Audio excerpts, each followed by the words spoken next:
Nyt näytän, miten pääset Office 365 Edupajulahteen. Mennään Pajulahden sivuille, klikataan koulutus ja opiskelijoille sivu päälle. Pääsemme tähän linkkisivulle, missä on tutut linkit Wilmaan, Pajukkoon eli Moodleen ja Office 365. Tätä klikkaamalla pääset suoraan portaaliin, mistä kirjaudut tunnuksillasi. Jokaisen tunnus on etunimi.sukunimi@edupajulahti.com. Tämä on kaikki putkeen. Portaalissa voi olla tietysti useita osoitteita, varsinkin jos teillä on koululaisia kotona tai puoliso, joka käyttää myös portaalia, niin portaalin sivulta voi päästä useaan Office 365 osoitteeseen. Ja minullakin niitä täällä on 3. Ja nyt valitsen tuon Edupajulahti osoitteen ja kirjaudun sisään. Jos salasana on unohtunut, niin pyydä opintotoimistolta uusi. Kirjaudutaan sisään ja päästään portaalin etusivulle. Tässä löytyy kaikki Officen työkalut.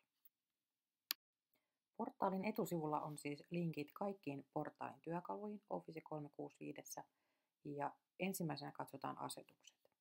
Rattaan kuvaa klikkaamalla pääset omiin asetuksisi, voit vaihtaa teeman eri väriseksi. Pääset vaihtamaan aloitussivun, määrittämään ilmoituksia, mitä tulee muistutuksista tai uuden postin saapumisesta. Voit vaihtaa salasanan tai muita sovellusten omia asetuksia. Hyödyllisimmät sovellukset täällä Office 365 ovat tietysti Word.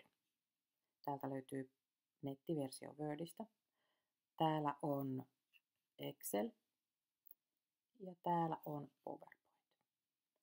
Nyt mikä on todella hyvä ja hyödyllinen tallennuspaikka vaikka ryhmätöiden tekemiseen on OneDrive.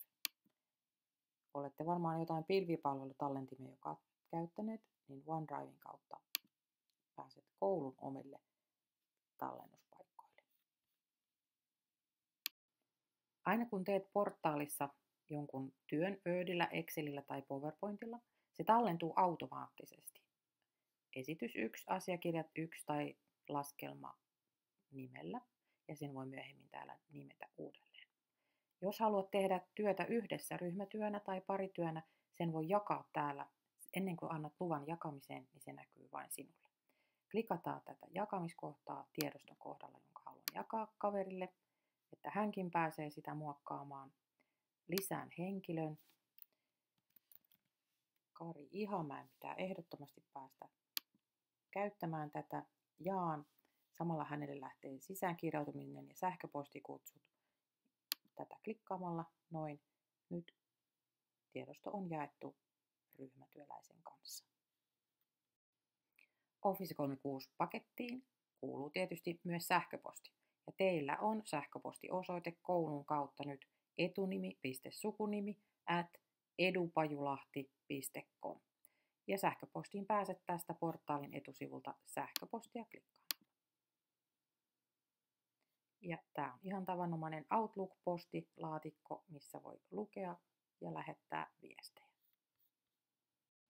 Office 365 on Word Online, eli pikainen tekstinkäsittelyohjelma tai sovellus.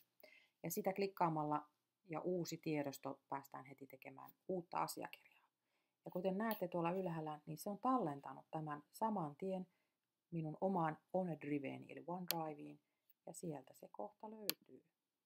Kun klikkaan katsomaan, niin siellä on asiakirja Docs. Noin minuutti sitten, vaikka minä en tehnyt enkä tallentanut vielä mitään.